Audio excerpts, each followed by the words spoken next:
മഴതോരു മുമ്പയുടെ upcoming എപ്പിസോഡിലേക്ക് എല്ലാവർക്കും സ്വാഗതം. അങ്ങനെ ശിവേട്ടൻ ഫോൺ എടുത്ത് ബാലചന്ദ്രൻ വിളിക്കുന്നു. ബാലചന്ദ്രൻ ചോദിക്കുന്നുണ്ട്, എന്താ ശിവേട്ടാ, ഇനിയും വല്ല പ്രശ്നത്തിന് വേണ്ടിയാണോ വിളിക്കുന്നതെന്ന് ചോദിക്കുമ്പോൾ, അല്ല, അങ്ങനെയൊന്നുമല്ല അങ്ങനെയൊന്നുമല്ല ബാലചന്ദ്ര, നമുക്ക് നേരിട്ടൊന്ന് സംസാരിക്കാം. ബഹളം ഒന്നും വേണ്ട, നമുക്ക് ഒന്ന് സംസാരിക്കണം. ശിവേട്ടാ, ഇന്ന് സംസാരിച്ചു പോയതല്ലേ ഉള്ളൂ നിങ്ങൾ, ഇനി എന്താ എന്നോട് സംസാരിക്കാനേ എന്ന് ബാലചന്ദ്രൻ ചോദിക്കുന്നുണ്ട്. ഇന്ന് സംസാരിച്ചു എന്നല്ലാതെ അതിനൊരു തീരുമാനമൊന്നും ആയില്ലല്ലോ ബാലചന്ദ്ര, എന്തെങ്കിലും ഒരു തീരുമാനം ഉണ്ടാക്കണ്ടേ എന്ന് ചോദിക്കുമ്പോൾ ബാലചന്ദ്രൻ പറയുന്നുണ്ട്, ഇനി എന്ത് തീരുമാനം ഉണ്ടാക്കാനാ, എൻ്റെ തീരുമാനം ഞാൻ പറഞ്ഞു കഴിഞ്ഞതല്ലേ നിങ്ങളോട്. അതൊക്കെ ശരി തന്നെ, എന്തായാലും നമുക്ക് നേരിട്ടൊന്ന് സംസാരിക്കണം. അലീനയാണല്ലോ ഇവിടുത്തെ പ്രശ്നം. അലീന ഇവിടെ ഒരു പ്രശ്നമേ അല്ല എന്ന് ബാലചന്ദ്രൻ പറയുമ്പോൾ, നിങ്ങളും ബാലചന്ദ്ര, നീയും അലീനയും ചേർന്ന് ഞങ്ങൾ ചതിക്കുകയാണെങ്കിൽ അതിന് നീ സമാധാനം പറയേണ്ടി വരുമെന്ന് പറയുമ്പോൾ, ആരെ ചതിച്ചു എന്നാ നിങ്ങൾ ഈ പറയുന്നത്? ആരെ ചതിച്ചു എന്ന് നിങ്ങൾക്ക് വല്ല ഓർമ്മയുമുണ്ടോ എന്ന് ചോദിക്കുമ്പോൾ, നീയും അലീനയും ചേർന്ന് എൻ്റെ പെങ്ങളെയല്ലേ ചതിക്കുന്നേ എന്നിങ്ങനെ ശിവേട്ടൻ ചോദിക്കുന്നുണ്ട്. ശിവേട്ടനും ശിവേട്ടൻ്റെ ഫാമിലിയും ചേർന്ന് ആരൊക്കെ വഞ്ചിച്ചിട്ടുണ്ടെന്ന് നല്ലവണ്ണം ഒന്ന് ചിന്തിച്ചു നോക്ക്, എന്നിട്ട് വേണം ഇങ്ങനെ സംസാരിക്കാൻ എന്ന് ബാലചന്ദ്രൻ പറയുമ്പോൾ, ശിവേട്ടൻ എന്തോ പന്തികേട് തോന്നുന്നുണ്ട്, എന്നാലും പറയുന്നുണ്ട്, എന്തായാലും നമുക്ക് നേരിട്ടൊന്ന് സംസാരിക്കാം.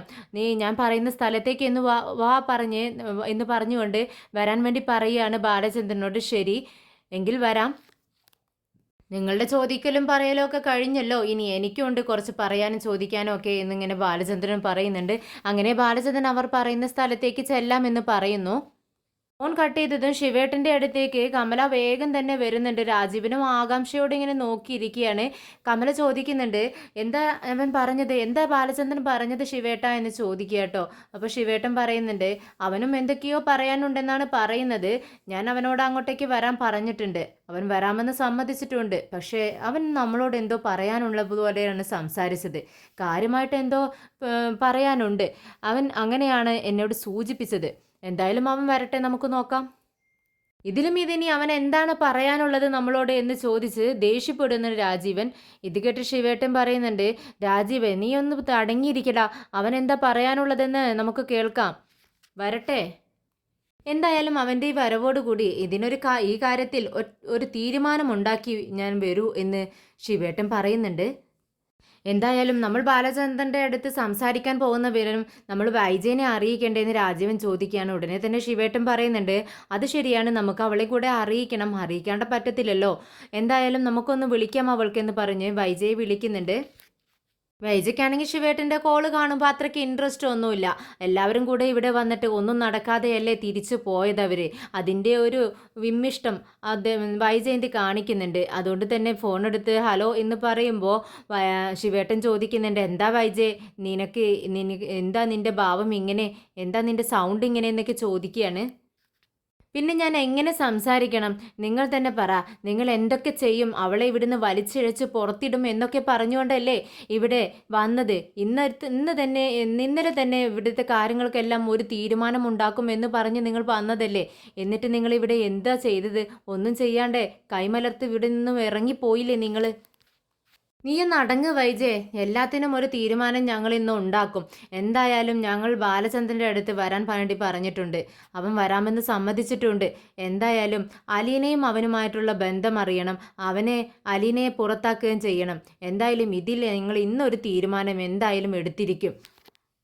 അവനെ രണ്ട് പൊട്ടിച്ചിട്ടാണെങ്കിലും ഞങ്ങൾ അവനെ കൊണ്ട് സമ്മതിപ്പിച്ചിരിക്കും വൈജേ. എന്ത് തന്നെ സംഭവിച്ചാലും എനിക്ക് ഒരു കുഴപ്പമില്ല, അവൾ ഈ വീട്ടിൽ നിന്നും ഇറങ്ങണം, എനിക്ക് അത്രമാത്രം മതി എന്ന് പറയുകയാണ് വൈജയന്തി. നീ സമാധാനമായിട്ട് ഇരിക്കുക വൈജയ്, എല്ലാം കലങ്ങി തെളിയാൻ പോവാണ്, നിന്റെ സങ്കടമൊക്കെ തീരാൻ പോണു. എന്തായാലും നീ ആഗ്രഹിച്ചതുപോലെ നിനക്ക് എല്ലാ കാര്യങ്ങളും നടത്തി തരാൻ വേണ്ടി തന്നെയാണ് നിന്റെ ആങ്ങളമാർ ഇവർ ഇരിക്കുന്നത്. അതുപോലെ തന്നെ സംഭവിക്കുകയും ചെയ്യും. ഇനി ഒരു ചർച്ച ഉണ്ടാവില്ല, ഇത് അവസാനത്തെ ചർച്ചയായിരിക്കുമെന്ന് പറയുകയാണ് ശിവേട്ടൻ.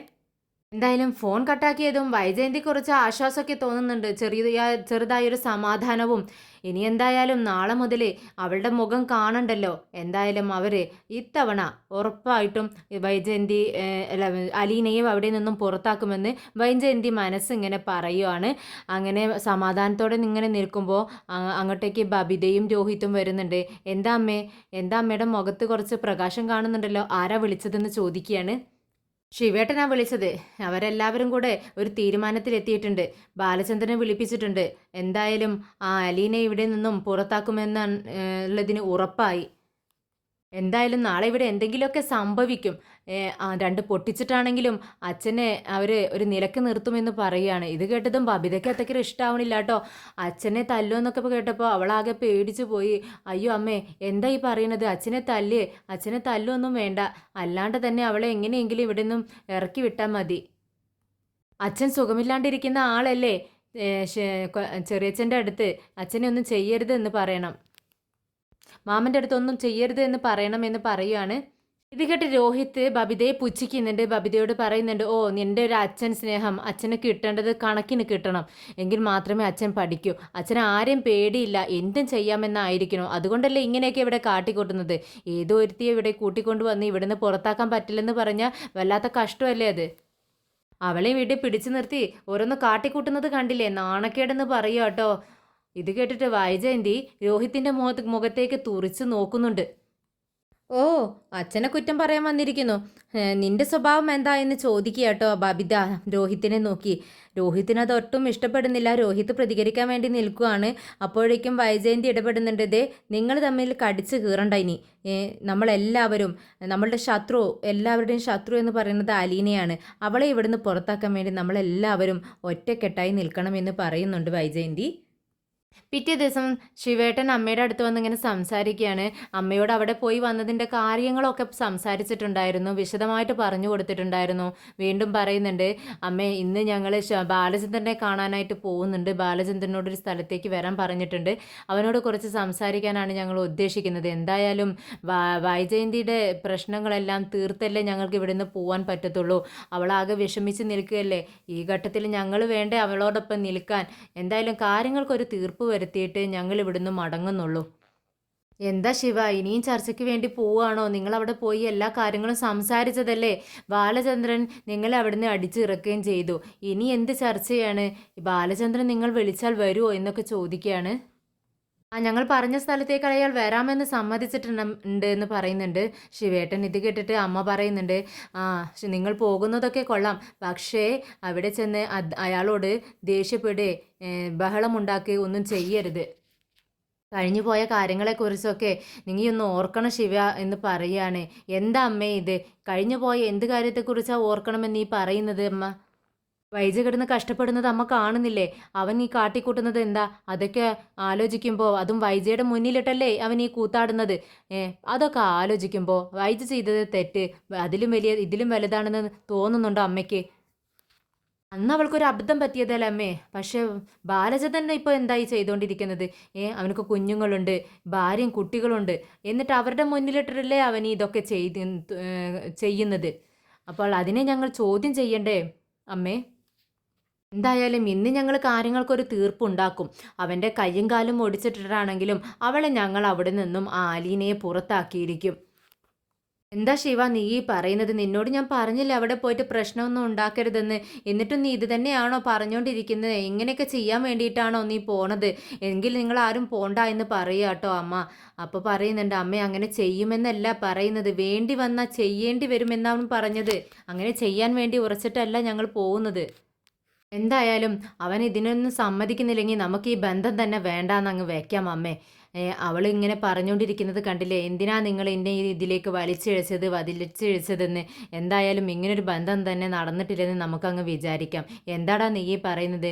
അവൾക്ക് 3 പിള്ളേരില്ലടാ, ആ കുഞ്ഞുങ്ങളുടെ കാര്യമെങ്കിലും ഓർക്കണ്ടേ എന്ന് ചോദിക്കുകയാണ് മുത്തശ്ശി. അപ്പോൾ അത് കേൾക്കുമ്പോൾ ശിവേട്ടൻ പറയുന്നുണ്ട്, എന്ത് ചെയ്യാം, ഈ പ്രശ്നങ്ങളോടുക്കനെ ജീവിക്കുന്നതിനും ഭേദമല്ലേ അവളുടെ വിവാഹമോചനം നടത്തി സുഖമായി ജീവിക്കുന്നത്. മനസ്സിലെ വിഷമങ്ങൾ താങ്ങിക്കൊണ്ട് ജീവിക്കുന്നതിനേക്കാളും നല്ലത് അത് തന്നെയാ അമ്മേ. ബന്ധം പിരിയാന്നൊക്കെ പറഞ്ഞാൽ എളുപ്പമാണ് ശിവ. പക്ഷേ അത് ഒരുമിച്ച് മുന്നോട്ട് കൊണ്ടുപോകാനാണ് ബുദ്ധിമുട്ട്. എന്തായാലും നിങ്ങൾ വഴക്കിനൊന്നും പോവണ്ട. പിന്നീട് അവൾക്ക് അവനോടൊപ്പം ജീവിക്കേണ്ടതല്ലേ. അതുകൊണ്ട് നിങ്ങൾ അവനെ പറഞ്ഞ് മനസ്സിലാക്കിയിട്ട് വാ എന്ന് പറയുകയാണ് അമ്മ. അമ്മ എനിക്കൊരു സംശയമുണ്ട് എന്ന് പറയാണ് ശിവേട്ടൻ. അയാളും അവളും തമ്മിൽ എന്തോ ഒരു ബന്ധമുണ്ട്. എന്താന്ന് വെച്ചാൽ അല്ലാതെ വെറുതെ അവളെ ഇത്രയും ആളുകളുടെ മുന്നിൽ എല്ലാവരും അവരെ എതിർക്കാൻ ചെന്നിട്ടും അവരുടെ മുന്നിലൊക്കെ വളരെ ശക്തമായി അതിനെ എതിർത്ത് അവളെ സംരക്ഷിക്കണമെങ്കിൽ അതിന് പിന്നിൽ എന്തോ ഒരു കഥയില്ലേ? ഇത് കേട്ട അമ്മ ഇങ്ങനെ ആലോചനയോട് ചോദിക്കുന്നുണ്ട്, നീ എന്താ ഉദ്ദേശിക്കുന്നത്? എന്താ എന്താ പ്രശ്നമെന്ന് ചോദിക്കുകയാണ്. ഇത് കേട്ടതും ശിവേട്ടൻ പറയുന്നുണ്ട്, എന്താണ് കാര്യമെന്ന് എനിക്ക് മനസ്സിലായിട്ടില്ല. എന്തായാലും ഞങ്ങൾ പോയിട്ട് വരട്ടെ, എന്നിട്ട് നമുക്ക് സംസാരിക്കാം അമ്മ എന്ന് പറഞ്ഞ് അവിടെ നിന്നും ഇറങ്ങുകയാണ് ശിവേട്ടൻ. അങ്ങനെ ഗിരീഷും ആ രാഷ്ട്രീയക്കാരനും ശിവേട്ടനും കൂടെ ബാലചന്ദ്രനെ കാണാൻ വേണ്ടി കാറിൽ കയറി പോകുന്നുണ്ട്. എന്നാൽ കടപ്പാട്ടൂർ വീട്ടിലാണെങ്കിൽ ഇങ്ങനെ ബാലചന്ദ്രൻ റെഡിയായിക്കൊണ്ടിരിക്കുകയാണ്. ഇത് കണ്ടിട്ട് അലീന ചോദിക്കുന്നുണ്ട്, എങ്ങോട്ടാ അച്ഛാ പോകുന്നത് എന്ന് ചോദിക്കുകയാണ്. അത് നിന്നോട് ഞാൻ പറഞ്ഞിട്ടുണ്ടായിരുന്നില്ലേ, ശിവേട്ടൻ വിളിച്ചിട്ടുണ്ട്, അദ്ദേഹം അങ്ങോട്ടേക്ക് ചെല്ലാൻ പറഞ്ഞിട്ടുണ്ട്. എന്തൊക്കെയോ സംസാരിക്കാനുണ്ടെന്നാ പറഞ്ഞത്. ഇത് കേട്ട് അലീന പറയുന്നുണ്ട്, അച്ഛാ എനിക്ക് പേടിയാവുന്നു, അച്ഛൻ തനിച്ചു പോകണോ, അവർ അച്ഛനെ എന്തെങ്കിലും ചെയ്യുമോ എന്ന് ചോദിക്കുന്നുണ്ട്. അലീനയുടെ മുഖത്ത് ഭയം നിഴലിക്കുന്നുണ്ട്. ഏയ് അങ്ങനെയൊന്നും ഉണ്ടാവില്ല മോളെ, അച്ഛൻ എല്ലാം മാനേജ് ചെയ്തോളാം, അങ്ങനെ പ്രശ്നങ്ങളൊന്നും ഉണ്ടാവില്ല എന്ന് പറഞ്ഞുകൊണ്ട് നീ വാ എന്ന് പറഞ്ഞുകൊണ്ട് താഴേക്ക് അലീനയും കൂട്ടി താഴേക്ക് വരുവാണ്. വീണ്ടും ബാലചന്ദ്രൻ പോവാനായി നിൽക്കുമ്പോൾ അലീന പറയുന്നുണ്ട്, അച്ഛാ എനിക്ക് പേടിയാവുന്നു അച്ഛാ, അച്ഛനോടൊപ്പം ഞാൻ കൂടെ വരട്ടെ, എനിക്ക് ഇവിടെ ഇരുന്നാൽ ഒരു സമാധാനം ഉണ്ടാവില്ല എന്ന് പറയുന്നുണ്ട്. വേണ്ട അലീനെ, ഞാൻ പോയിട്ട് വരാം. ചിലപ്പോൾ പല കാര്യങ്ങളെക്കുറിച്ചും സംസാരിച്ചേക്കാം, ചിലപ്പോൾ വെട്ടിത്തുറന്ന് പല കാര്യങ്ങളും ചോദിച്ചേക്കാം, പല വാക്കുകളും വായിൽ നിന്നും വന്നേക്കാം. എന്തും കേൾക്കാനും പറയാനുമുള്ള തയ്യാറെടുപ്പിനെയാണ് ഞാൻ ഇവിടെ നിന്നും പോകുന്നത്. അതുകൊണ്ട് നീ വരണ്ട, ഞാൻ പോയിട്ട് വരാം എന്ന് പറഞ്ഞുകൊണ്ട് അവിടുന്ന് യാത്ര പറഞ്ഞ് ഇറങ്ങുകയാണ് ബാലചന്ദ്രൻ. ബാലചന്ദ്രൻ പോയിട്ടും അലീന അങ്ങനെ തന്നെ നിൽക്കുകയാണ്. അലീനയ്ക്ക് ആകെ പേടിയാവുന്നുണ്ട്.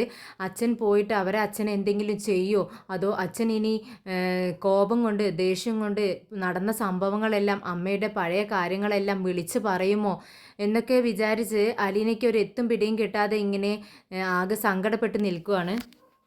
അങ്ങനെ ബാലചന്ദ്രൻ അവർ പറഞ്ഞ സ്ഥലത്ത് എത്തുകയാണ്. അപ്പോഴേക്കും അവരും അവിടെ എത്തിയിട്ടുണ്ടാവും.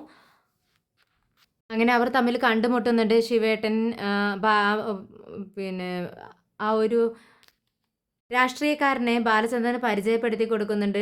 അങ്ങനെ ബാലചന്ദ്രൻ ചോദിക്കുന്നുണ്ട്, അല്ല ഇനി എന്തിനെക്കുറിച്ചാ നിങ്ങൾക്ക് അറിയാനുള്ളത്, ചോദിച്ചോളൂ എന്ന് പറയുക കേട്ടോ. നേരിട്ട് കാര്യത്തിലേക്ക് കടക്കുകയാണ്. അപ്പോൾ ശിവേട്ടൻ പറയുന്നുണ്ട്, പുതിയ കാര്യത്തെക്കുറിച്ചൊന്നും അല്ല സംസാരിക്കാനുള്ളത്, പഴയ കാര്യം തന്നെയാണ്, അലീനയാണ് പ്രശ്നം. ഇനി ഇക്കാര്യം പറഞ്ഞ് താൻ അങ്ങോട്ടേക്ക് തൻ്റെ വീട്ടിലേക്ക് കയറി വരണ്ട എന്നല്ലേ പറഞ്ഞത്, അതുകൊണ്ടാണ് തന്നെ ഇങ്ങോട്ടേക്ക് പുറത്തേക്ക് ക്ഷണിച്ചത് ഞങ്ങൾ ഇതിനെക്കുറിച്ച് സംസാരിക്കാൻ. ആ വിഷയത്തെക്കുറിച്ച് എനിക്കൊന്നും തന്നെ സംസാരിക്കാനില്ല, അന്ന് ഞാൻ പറഞ്ഞതല്ലേ നിങ്ങളോട്, അത് തന്നെയാണ് എനിക്കിപ്പോഴും പറയാനുള്ളൂ എന്ന് പറയുകയാണ് ബാലചന്ദ്രൻ. ഇത് കേട്ട് രാജീവിന് ദേഷ്യം വരുന്നുണ്ട്. രാജീവൻ പറയുന്നുണ്ട്, അങ്ങനെ പറഞ്ഞാൽ പറ്റത്തില്ല, ഞങ്ങൾ ചോദിക്കുന്നതിനുള്ള മറുപടി നിങ്ങൾ തന്നേ പറ്റൂ, എന്നിട്ട് നിങ്ങൾക്ക് ഇവിടുന്ന് പോകാൻ പറ്റൂ എന്നൊക്കെ പറയുന്നുണ്ട് രാജീവൻ.